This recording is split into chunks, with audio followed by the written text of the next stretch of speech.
Baik. Assalamualaikum warahmatullahi wabarakatuh. Kami dari kelompok 4 kelas 6C akan membahas mengenai uji ranking hedonik pada keripik singkong. Adapun anggota dari kelompok 4 sendiri yaitu ada Devita Andini, saya sendiri Nesi, dan Ilham Ramadan.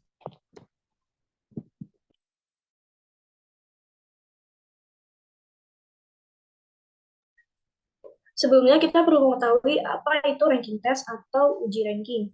Nah, uji ranking ini termasuk ke dalam salah satu metode uji afeksi, di mana uji afeksi merupakan metode yang digunakan untuk mengukur sikap subjektif konsumen terhadap produk berdasarkan sifat-sifat sensori. Hasil yang diperoleh adalah berupa penerimaan kesukaan terhadap suatu produk. Nah, sementara ranking test atau uji ranking sendiri digunakan untuk menentukan perbedaan atribut mutu tertentu yang ada di antara sampel. Biasanya menggunakan lebih dari 2 sampel. Jika atribut yang diujikan adalah preferensi atau kesukaan, maka teknik ini sesuai bila dipakai untuk melakukan tes pasar pada konsumen. Nah, uji ranking ini cocok digunakan untuk menguji atau memverifikasi improvisasi formulasi atau menguji performa produk bila dibandingkan dengan kompetitor.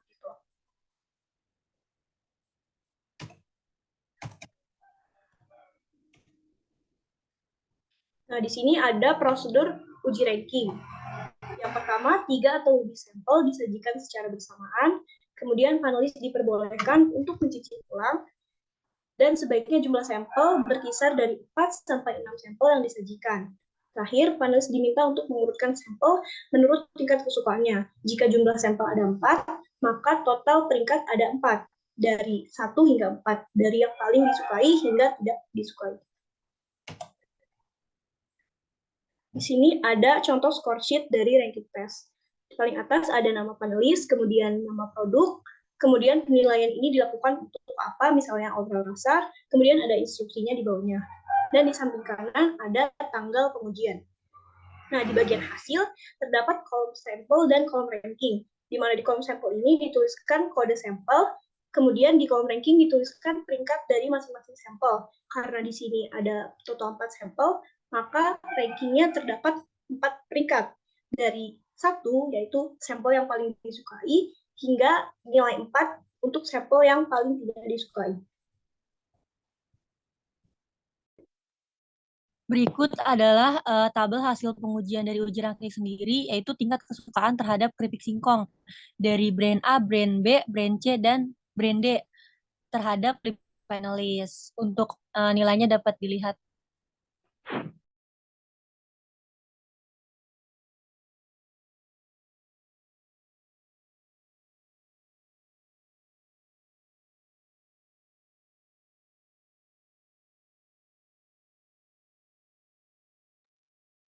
Baik, selanjutnya data-data yang telah kita kumpulkan yaitu nilai-nilai dari masing-masing penilaian panelis di brand A sampai D itu kita konversikan ke file Excel agar lebih mudah mengolahnya. Lalu bisa di next.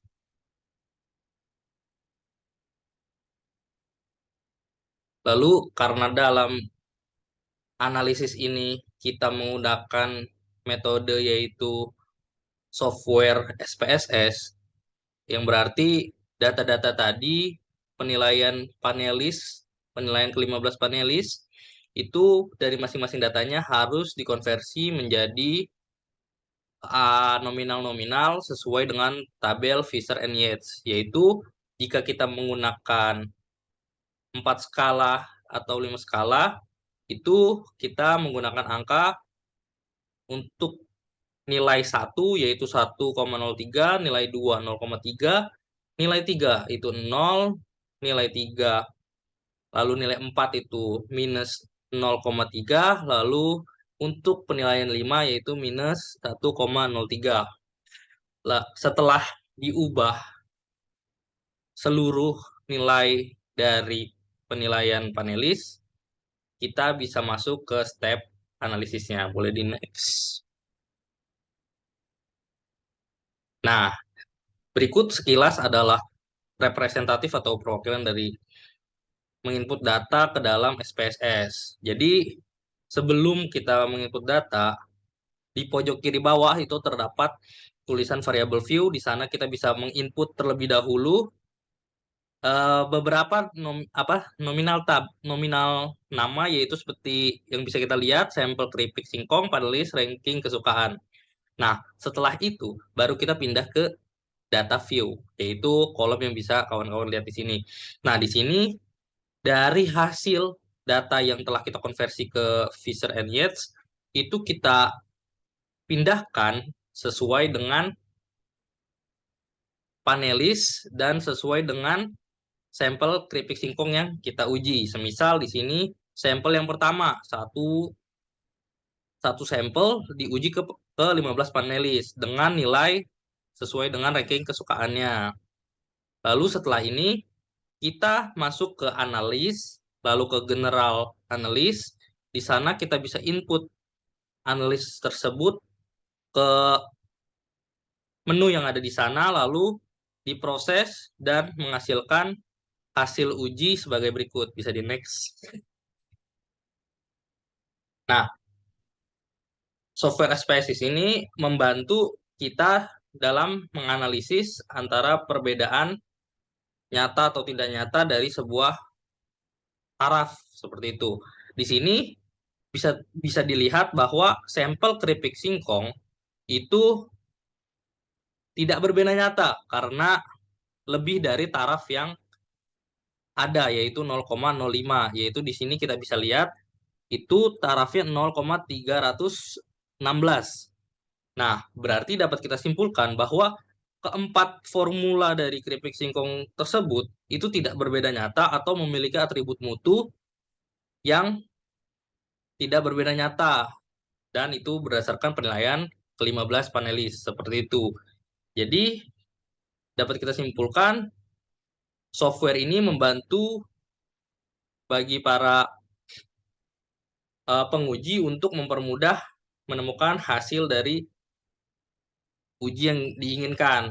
Lalu bagaimana kalau tidak sesuai ataupun di bawah taraf? Itu bisa dilakukan dengan Duncan atau post hoc. Demikian presentasi dari kelompok kami, kurang lebihnya mohon maaf. Wabillahi taufiq wal hidayah. Wassalamualaikum warahmatullahi wabarakatuh.